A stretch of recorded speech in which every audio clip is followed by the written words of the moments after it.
Hi and a massive welcome, especially if you're working towards your level 2 principles exam and maybe you're feeling really overwhelmed and stressed either by the pure content and volume of that content or how you're trying to learn it. Maybe you're using a manual or some clunky online learning. I'm Hayley, I'm one of the lead tutors on our Revision Mastery Bootcamp, which is the fitness industry's #1 revision bootcamp for training fitness professionals who are looking to learn, revise and ace their exams.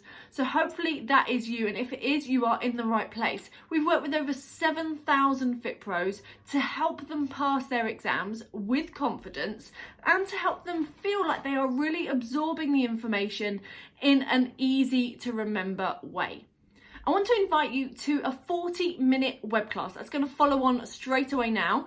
It will be myself and Neil as we talk about how principles of exercise never change, however tactics do. So we're going to talk about the benefits of understanding about the principles of exercise and why you don't want to rely on just knowing tactics. So please do stay tuned. So who is this for, Hayley? Who is this podcast for? This podcast, everybody. Everybody. Every Fit Pro. Every Fit Pro. Whether you are learning, you're newly qualified, recently qualified, or qualified for a decade. And been doing it for ages. In fact, those people would probably benefit more so than the ones that are newly qualified. A nice refresh. It's a nice refresh because it's all about the principles of exercise today, and that the principles never change, but the tactics do. And this is relevant for almost any aspect of life. Absolutely. Whether you're looking at the principles of exercise or the principles of mechanics or the principles of engineering or the principles of cooking, it literally any topic, insert topic, the principles of insert topic never change. Absolutely. And principles are like the foundation blocks, aren't they? They're like building blocks. They're like bricks on a house. Whereas tactics are... Well, the tactics do change. The tactics change. The tactics change. That's like people might build a house in lots of different ways and use lots of different methods. They're the tactics. So for example, let's take cooking. Okay, let's take cooking. I could do food. We can eat food. We can both eat food quite well. Our cooking isn't all that bad, in fact, to be honest. But the principles of baking a cake probably haven't changed for centuries. Yes. Okay, we know we've got to put flour. We know we've got to put some water. We know we've got to put some eggs in there. Some sugar. And some sugar. Okay. Okay, but the tactics over the years have all changed. Yeah. In terms of the tactics would be a whisk and a bowl, whereas the tactics today in terms to whisk all that up could be a machine. Blender. A blender. There you go. That's what that noise was.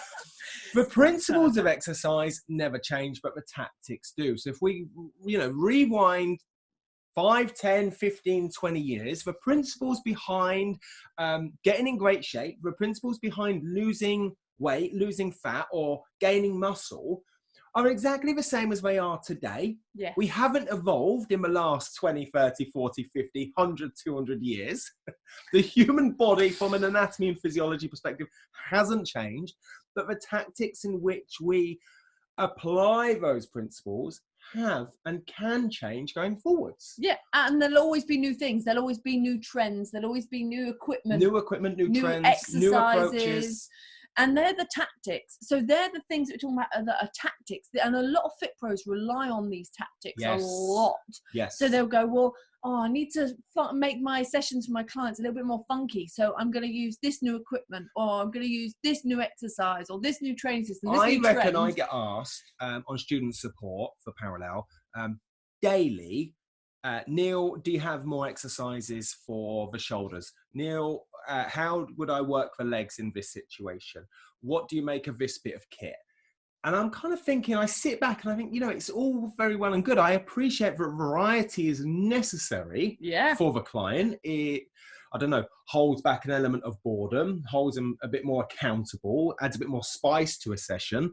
Probably more for the Fit Pro than anything. But I think it's more for the Fit Pro here, that they want the variety, not the client, to be honest. And if the principles are the same, then actually you don't necessarily need to change all of the exercises all of the time, because as long as they are moving and doing those basics, which are the principles, then and that's progressing, they're going to get a result. They're going to get, and that's the key, is you are going to go on to whatever level you are, whether you're recently or newly or qualifying towards level 2, level 3, level 4, it doesn't matter, whether you've been in the industry for years. The one thing you're going to go on and work with is a client that wants a result. Yeah. So whether you're selling them, and it's going to be your small or big FitPro business, you're selling them a result. Yes, totally. Or whether you're going to work in the gym, you're still going to be working with the client, and effectively you're still selling them a result. Not selling as in money, but you're selling them the opportunity, the possibility that they could go from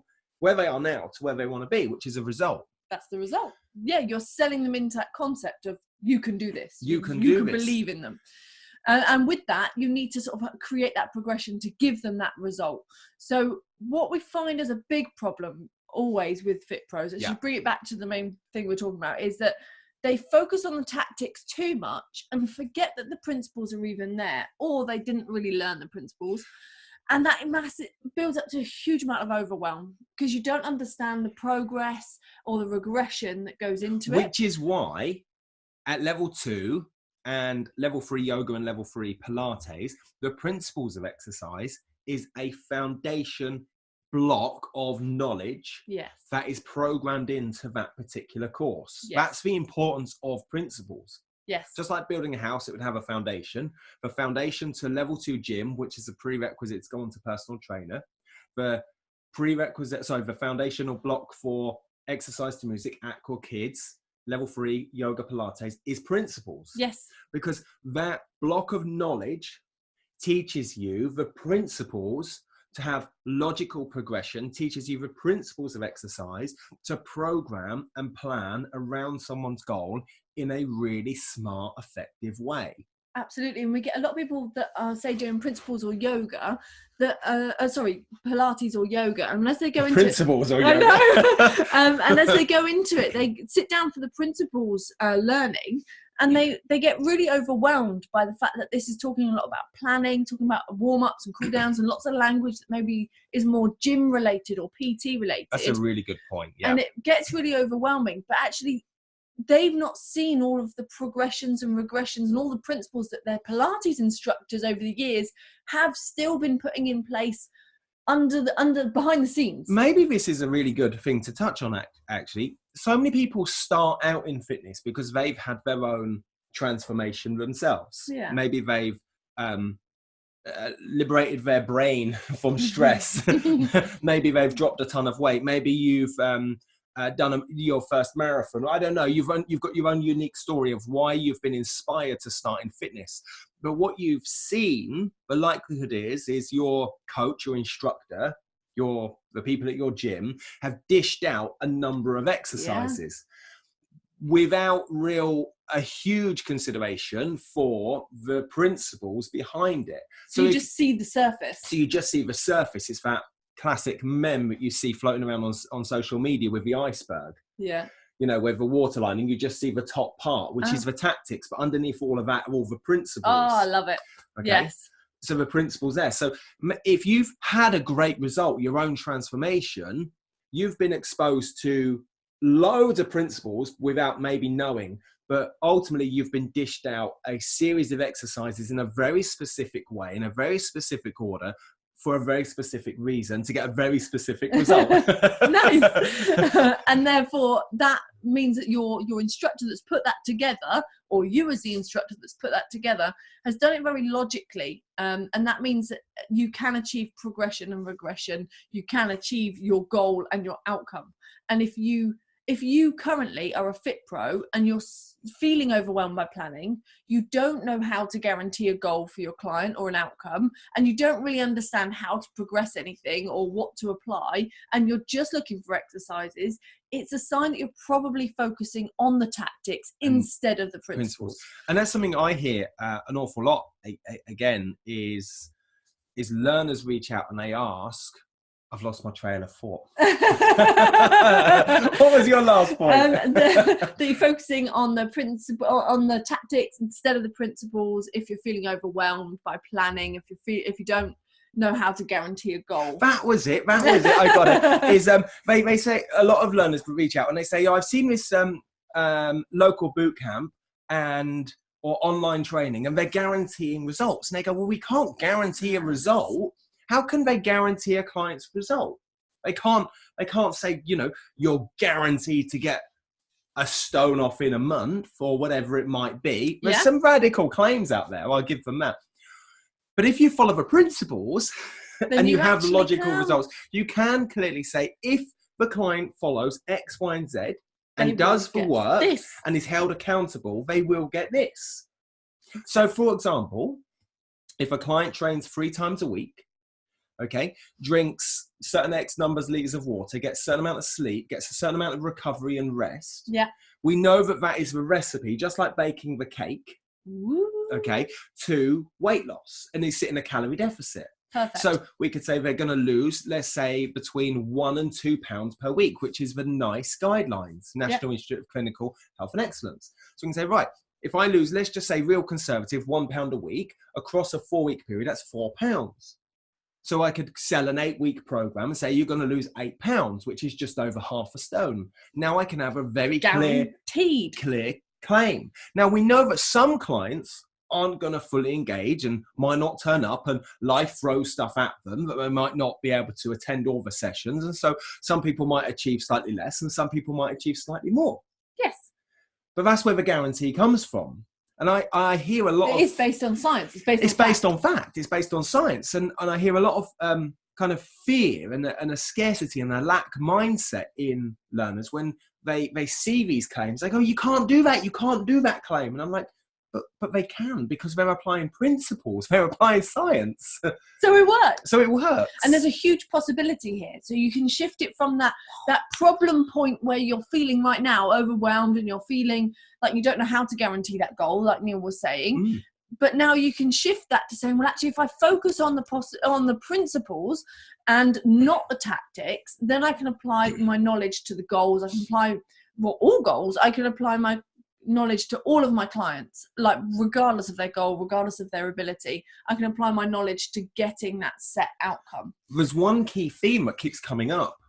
What's that? Goals. Goals. And that's a part of principles of exercise, and something that's kind of have this golden thread inside the principles of exercise component in the manual, in the exam.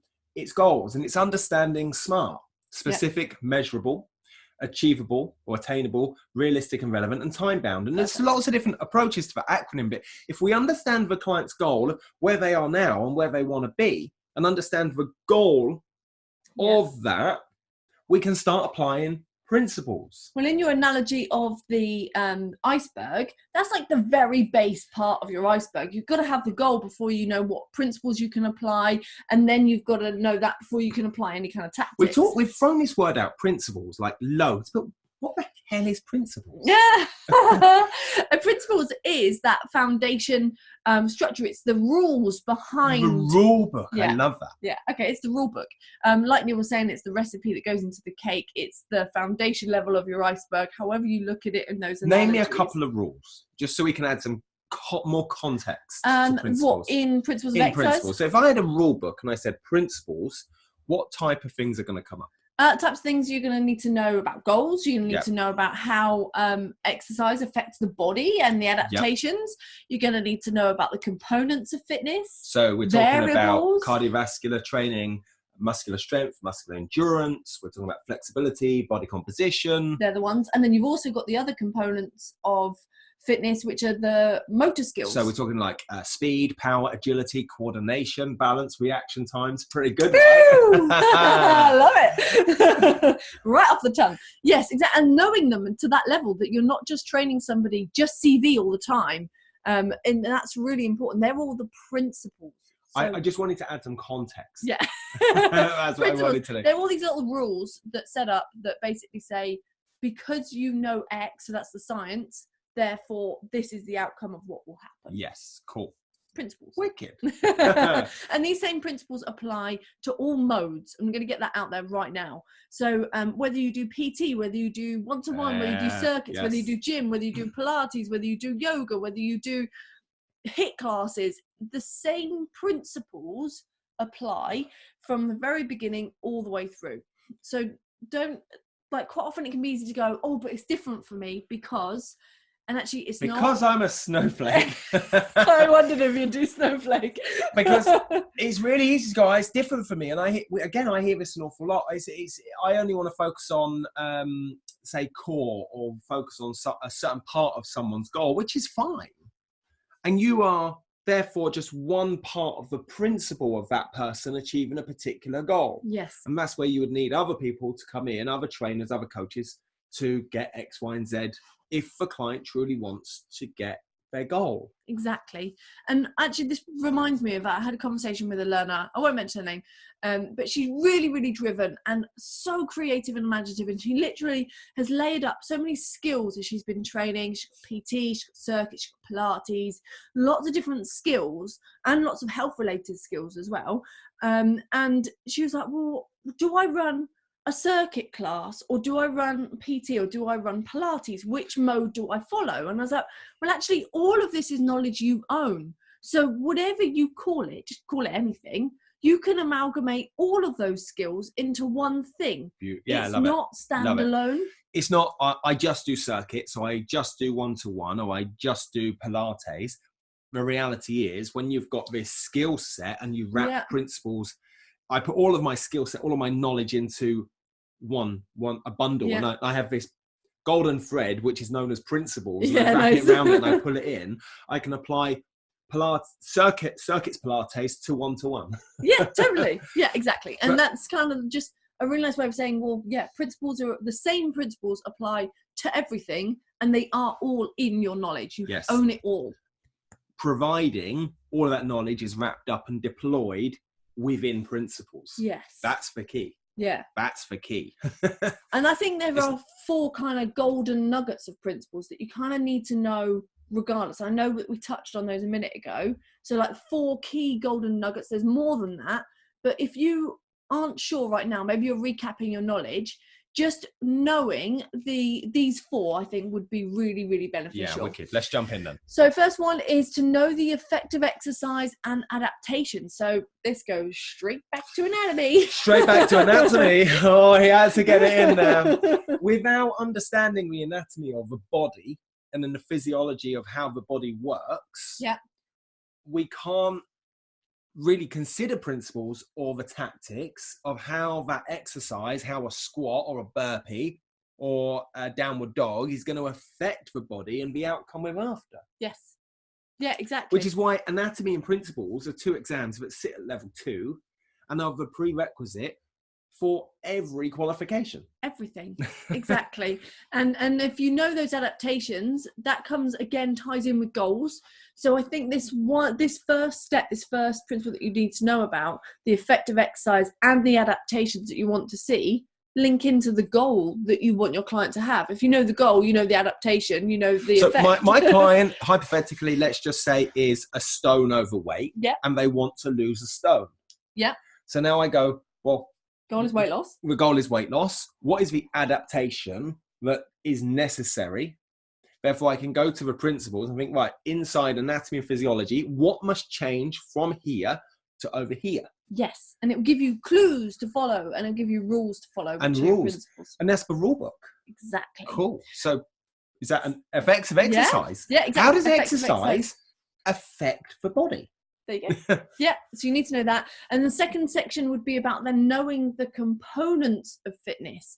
So it's not just about the main sort of 5, the cardiovascular, muscular strength, endurance, flexibility and body composition, but it's also about the motor skills. And how are you using all of those and considering all of these areas in everything you do? So let's say, for example, you might be a running coach. I was going to say running, because I'm a running coach and I've also done a lot of ultra marathons. Yes. So if I go back to, say, some of my A races last year, so many people would reach out to me and say, oh, Neil, you're running, you're really fast at the moment. Like, it seems like you're getting loads of miles in, you do lots of progression. And I would turn around and say, actually, my biggest progression is in my A, Bs and Cs. And they were like, well, what do you mean? I'm like, agility, balance, and coordination. Amazing. So the more agility I had, which was fundamentally is made up from balance and coordination. So I worked on balance, single leg work, Okay, because effectively when you're walking or running, one leg is always off the ground. Yes. Okay, so balance, and then coordination. So the ability to coordinate my limbs with my trunk whilst moving forwards or changing direction gave me agility in certain joints, agility to move, certainly within a trail format, running. Dodge the potholes. Yeah. And that was probably my number one principle, which allowed me to come up with tactics of how I'm going to do that. Yes. Second to that. So it wasn't the tactics of, now you, in order to be a great runner, you must go up and down an agility ladder. No. It was just that actually you layered up the principles and the components to make sure you'd covered all components of fitness. And then out of that birthed the tactics. But having coached a lot of runners now, the number one thing I see is I'm going to go and increase my mileage. I'm going to go and increase my mileage. I'm going to go and increase my mileage. And did I say I'm going to go and increase my mileage? And yes, progression over time of mileage is key. But the second, but it's not everything. And the second principle, when people said, are you doing really well in your races these last few weeks?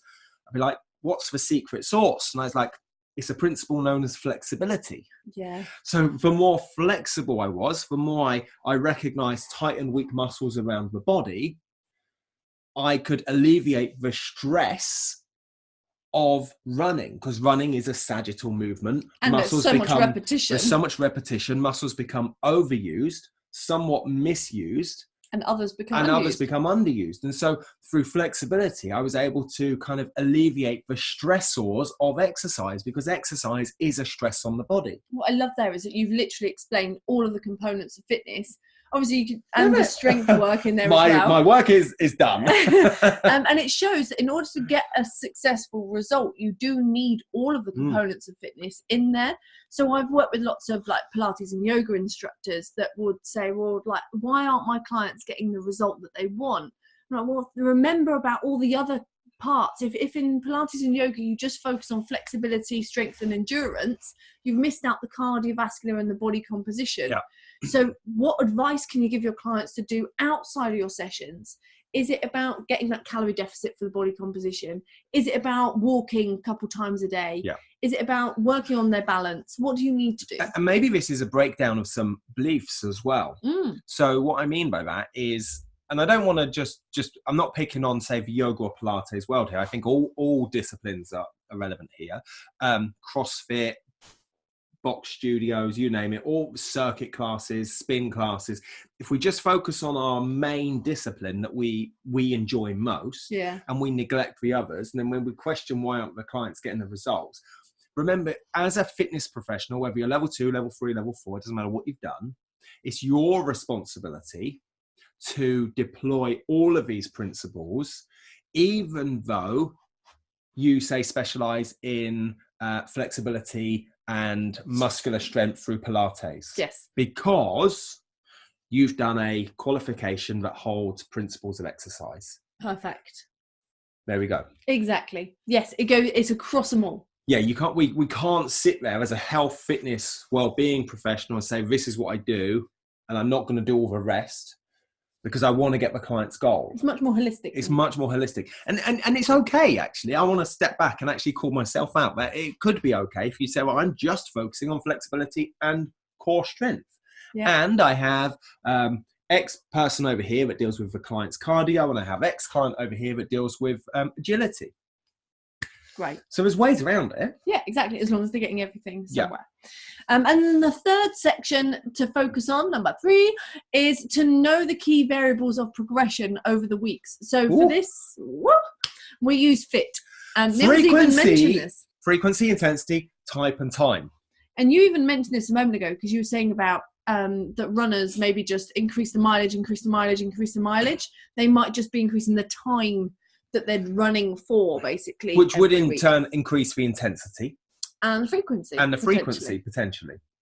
So those variables change, but FIT is applied to cardiovascular, FIT is applied to muscular strength, muscular endurance, core flexibility, and motor skills. So we know that the ACSM, American College of Sports Medicine guidelines, are to train 5 times a week from a cardiovascular perspective. Yeah. 2 to 3 times per week. You might need to know that in the exam. Yes. In fact, sorry.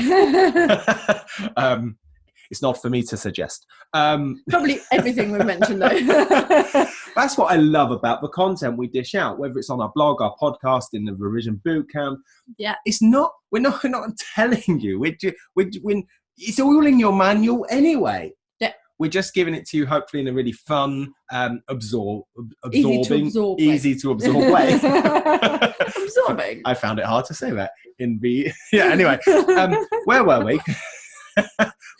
Things in the damn time. Yeah, so we know we're going to train 2 to 3 times a week from a muscular strength and endurance perspective. Yeah. We know that the flexibility is 3 to 5 times per week. And each one of those has a varying level of time. Yeah, nice. So if we just focus on one component of fitness, we're just focusing on one FITS principle within that. Yeah, nice. Okay, and it's understanding that the components of fitness all have their fit, and it's up to us to logically plan a week for a client or a block of time, 4-week or 8-week or 12-week block that incorporates all components of fitness that has logical progression of fit. Yeah, and that logical progression of fit isn't complicated. It just comes down to knowing what you're doing more than anything. It's that awareness of like, I've actually planned for this to be a 30-minute session, not a 32-minute, not a 35-minute. This is a 30-minute session. Yeah. So that you can see the clear progression. The next week might be 32. The next week might be 35. Yeah. How do you make it slightly harder? How do you make so it it's not guesswork. Yeah. It's very, very prescriptive. Perfect. I like to use the analogy of, if I was to give the plan to the client and they had a 5-year-old kid, son or daughter, they'd be able to pick it up and follow it as well, and say, right, on a Monday, mum or dad is doing a 30-minute session in the gym, which consists of warm-up, cool-down, main component cardiovascular with some flexibility. Perfect. Tuesday is a 32-minute session, but it's muscular strength-based. Then there's a Pilates session on a Wednesday or whatever it might be. But if we fast forward a couple of weeks, all of those timings within frequency, intensity, time and type have changed somewhat. Perfect. Maybe it's got harder, but the time has stayed the same. Maybe the time has increased and it's got easier. This is golden. There's loads of ways to tweak it. And actually, if you were one of those people that we were talking about at the beginning of the podcast, we were talking about overwhelm and feeling overwhelmed with planning and progressions and how do you plan week on week, what Neil just mentioned, that progression of fit is your key to stop feeling overwhelmed. Do you know the other way to drop overwhelm with it as well, around principles and tactics, is practice. And I've mentioned this on a number of podcasts now and various web classes inside the bootcamp. It's repetition is the mother of all skill. So if you're feeling overwhelmed, the likelihood is you just haven't practiced it enough. Nice. Consider you just haven't practiced it enough, and that making up a hypothetical client or planning for your husband or your partner or your wife or your kids or your best mate, they might not ever see or do the program, but just spending 5-10 minutes and going, what would I do if? Gives you great practice. And it's that practice that drops overwhelm, because if you don't practice and you have a go, you go, well, that didn't work, that didn't work, but I'm rubbish at this, I don't understand it. And so you park it, you put it in a drawer and you go, I'm never going to do that again. And you go back to dishing out the tactics, and then the tactics don't have any principles underpinning them, which means the client doesn't get a result. And so your confidence and self-worth and self-belief just drops, and overwhelm kicks in, and you go, can I even do this? Am I even there? I'm dishing out like a real bad story, I suppose. But that's the reality of what we see. That is absolutely that downward spiral. That downward spiral. Whereas if I go, right, I practiced, didn't go to plan. Next practice, that was a little bit better. Next practice, what did I learn from the last one? Oh, that was easier. Oh. And there's this upward spiral of confidence, self-belief, self-worth, self-discipline, intention, discipline, determination, this fortitude, it's like, I'm going to get it right, even if I have to fail 1,000,000 times. Yes. Oh, I love it. Okay. So, number four. Let's jump into number four. And there are so many principles but in choosing just 4 of them, the fourth one we went for is knowing how to change intensity, and that it does not just rely on resistance. So resistance being the load of something, it getting heavier or it getting harder. Yes. So let's just look at resistance training. So muscular strength, muscular endurance, rather than confusing it to CV at the moment.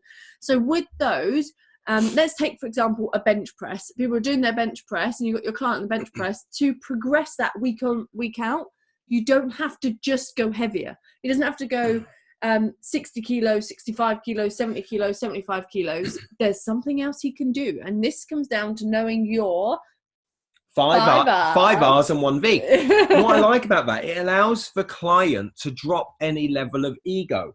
Yeah. In terms of just lifting more. And a goal isn't, I want to be able to lift 100 kg. Let's get that. It will call myself out. It can be a goal. Yes. But the reality is it's not the best goal in the world to it turn might not around mean and say, something I can lift 60 kgs on a bench press now and I'd like to lift 100 kgs. There's no why there. Like, what do you get when you get there? It's like, yeah, I did it. And it's over so quick. It's like, well, where next? Yeah. So digging deeper into the goals. I've digressed. Anyway, so 5 Rs and 5 1V. Rs and a V. Resistance, repetitions, range of movement, the rate, which is the speed, the speed or the tempo, and rest. Now, if I manipulate, and the V is volume. But if I manipulate 5 Rs and 1V, volume being sets. Let's just go back sets. Yeah. If I manipulate any one of those, I can see a progression. So most people start off and go, well, I'm going to make it heavier. Okay, but actually repetitions could change. I could go from 15 reps down to 12 reps, which would in turn change the resistance. Yes. Because we have to reach maximum overload. Yeah. I could go down to 10 reps. I could go into now the hypertrophy range of 8, 10, and 12. I could go down into strength. I could go down into power. Perfect. But reps and repetition, resistance and repetition is where most people start to dig. Yeah. I'm a massive, massive fan of digging within range of movement and rate. Yes. Because the range of movement, I could now, instead of doing full range of movement, I could do a partial range of movement. Which makes it slightly easier. Or I could have a negative range of movement, a deficit. So I could lift the client up, for example, on a lunge, and have their knee go beyond that of the floor where the knee would have stopped. Oh, so like a negative deficit. Yeah, absolutely. Perfect. There we go. I liked your drawing. Lovely. Awesome. And then with that, the rate. I think the rate is really important. The rate is the speed. So a lot of people, new do lots of fast squats. Yeah, would go at, say, 1 to 1, 1 second up, 1 second down, or 2 seconds up, 2 seconds down. You could have 2 seconds up, 1 second pause, 2 seconds down, 1 second pause. So it'd look 2, 1, 2, 1. Okay. Or you could go more towards a negative and have like 8 seconds down, 2 seconds up. Or you could do like even harder again. But having that logical progression week on of changing the range of movement and the rate in which they move within that movement, the resistance and reps could stay the same. Perfect. And what I love about all of these sections that we just said about principles, can you see how much option and variety there is? That you don't need to go and choose a ton of different new exercises because the variety is in the principles. Like, there's so I love much that. variety. The variety is in the principles. So you don't need anything funkier or sexier to interest the client. You can change the principles, not necessarily. We've not touched on an exercise. We're not changing a tactic. Let's take a squat, for example. We could do a normal squat in week 1. Yeah. We could do 12 reps. Okay, and the resistance could be body weight. Yeah. Then in week 2, we could keep it at 12 reps. But now add a little weight. And then I could change the range of movement. I could go deeper. Yeah. Or I could go not as deep, so less range of movement, but then I could change the tempo and the rate and go a lot slower. Yes. And then you could cut out a bit of rest before you do another set. It's limitless. It's limitless. So the 5 Rs and 1V are, I believe, I think that liberates you from having lots of exercise. Yeah, I think that's for me the biggest tool in my toolbox. Yeah. That's like my favorite cake in the recipe book. Yeah. Because that's what Principles is. It's a recipe book with lots of different recipes in. Yeah. And the 5 Rs and 1V, if I had my favorite cake to go to, it'd be the 5 Rs and 1V. I'd agree. There we go. Absolutely. What's your favorite cake, by the way? Chocolate. Gotta be. It's gosh. I was going to go with carrot cake. It's like, be real. It's chocolate. I do like carrot cake, and I'm a big fan of banana cake. We should make some more banana cake. Maybe. Anyway, number 5. There's no number 5. Was there number 5? No. Oh, I thought we were doing number 5. 4. Okay, fair enough. Number 6. Number 7. So we just chose the main 4 just for today's podcast. But what I wanted to kind of explain was that there is so much variety in all of those principles. So now that you could use these and moving on to your next step for you, how do you go and use just what we've told you now? You can go and use those straight away. And if you want to check your knowledge, this is not just for those doing exams, by the way, but I'm going to put a link that's with this video and with this podcast, and you can download mock questions. Yep. These will be for your level 2 principles of exercise exam. You'll have 50 of them, and those questions are gonna really, really help you just kind of understand, but also refresh some knowledge. Yeah, I want to just highlight that the mock questions won't come up in your final exam because they're mock questions. The mock questions aren't there either for learning. Well, they are there for learning. Let's correct myself again. They're there for learning what you're good at, and also what you need to do more work on. But they're not the fundamental way of understanding this topic, because the mock questions don't actually teach you anything. No, yeah, exactly. The main thing they do teach you anything about the content. The main thing they teach you is the type of questions and the wording of questions and the structure of a question that might come up in the final exam. Yes, good for practice. They're good for practice. It allows you to practice exam style questions so that when you get into the exam, it's nothing new. Yeah. Again, repetition is the mother of all skill. So many people come out of the exam going, oh, that was horrendous, but they've not practiced any exam style questions. And so the first time they've been exposed to questions was in the final exam. That would make me stressed. That would make me stressed. And anxious. So that's what the mock worried. questions are for. Yeah. The mock questions are broken down, just like your course manual and your exam and the revision boot camp for principals, into 7 sections. Should we do these 7 sections? So, module 1, I'm going to read it off a list here, is the effects of exercise on the body, which is what we mentioned that earlier. Yeah. Number 2 is the components of fitness, which we've also mentioned. Yeah. Number 3, module 3, is variables and principles of programming, which is key in relation to module 1 and module 2. Yeah. Then module 4, we jump into how to monitor intensity.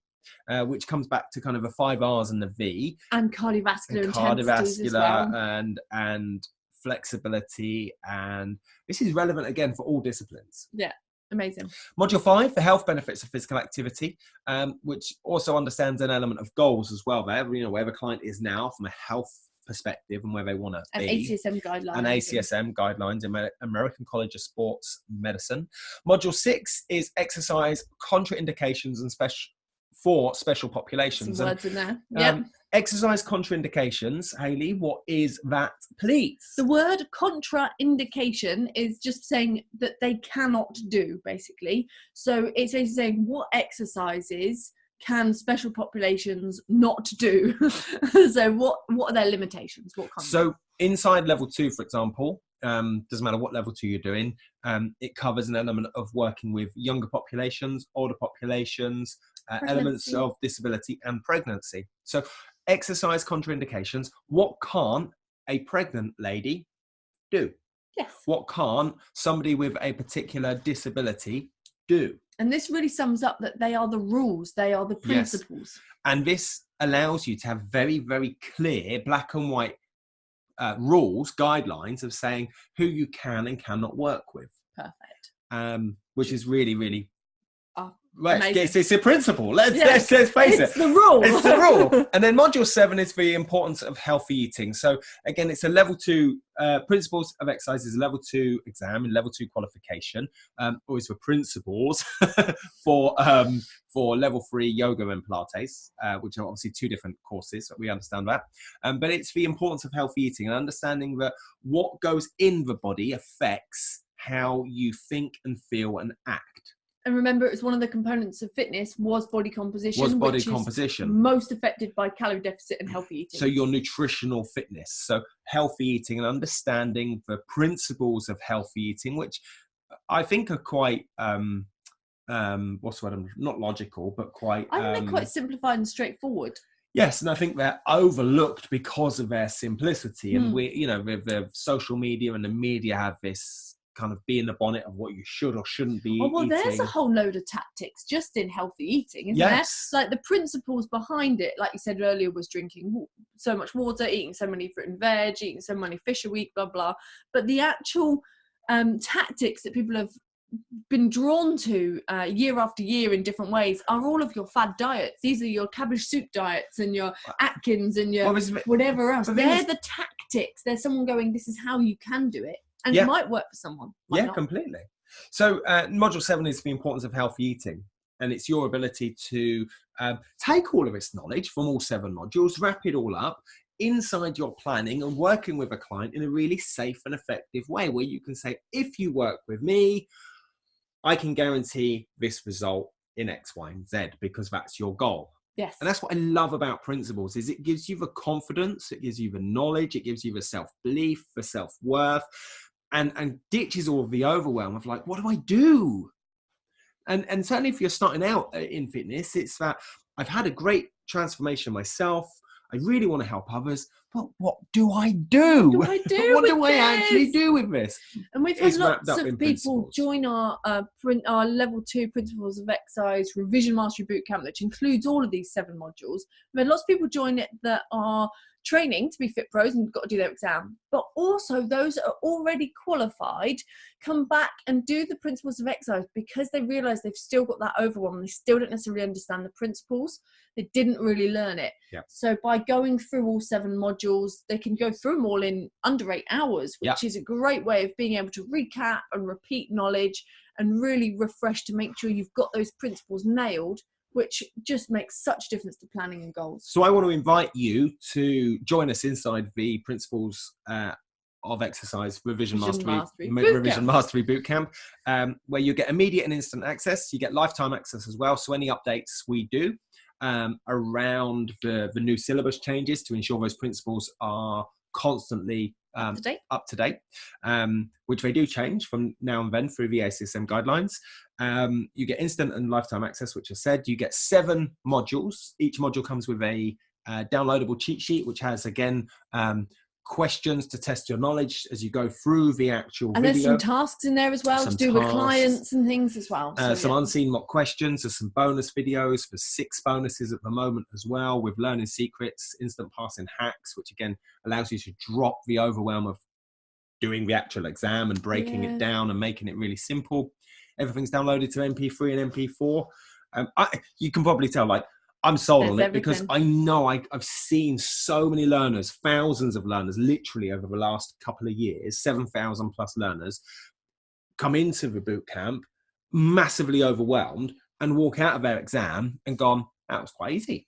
And that's exactly what it's about. And not just exam, but I remember one of our learners earlier in the year, and last year, she basically had done all of her level 2 and level 3 anatomy first, and she was doing Pilates. So then she went back to do the principles afterwards.